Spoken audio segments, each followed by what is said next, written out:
যারা শুটকি মাছ খেতে খুবই পছন্দ করেন আর মাঝে মধ্যে দেখা যায় কোনো কিছু খেতে ভালো লাগে না, তারা ঝটফট এই বাঁশপাতা শুটকিটা এইভাবে ভর্তা করে করতে পারেন। খুবই মজা লাগবে আর এই ভর্তাটা দিয়ে আপনি অনেকগুলো ভাত খেয়ে ফেলতে পারবেন।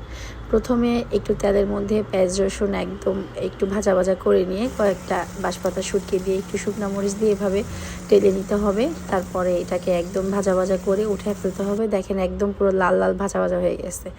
তারপরে হচ্ছে এরকম একটা শিলপাটায় একদম সুন্দর করে মিহি করে বেটে নেবেন, সাথে অবশ্যই একটু ধনেপাতা দিবেন, গ্রান আলা ধনেপাতা যেটাকে বলে, দেশি ধনেপাতা। একদম সুন্দর মিহি করে বেটে নিলেই একদম সুন্দরভাবে রেডি হয়ে যাবে আপনার বাঁশপাতার ভর্তাটা। আমরা অবশ্য আমাদের পেজে এই ভর্তাটা এরকম করে দেই না, আমাদের পেজের যে ভর্তাটা থাকে ওইটা একদম লাল লাল হয়, ওইটা খেতেও দারুণ মজা, এভাবে খেতেও দারুণ মজা। এটা খুব সহজে সুন্দর একটা রেসিপি বাঁশপাতা শুটকির।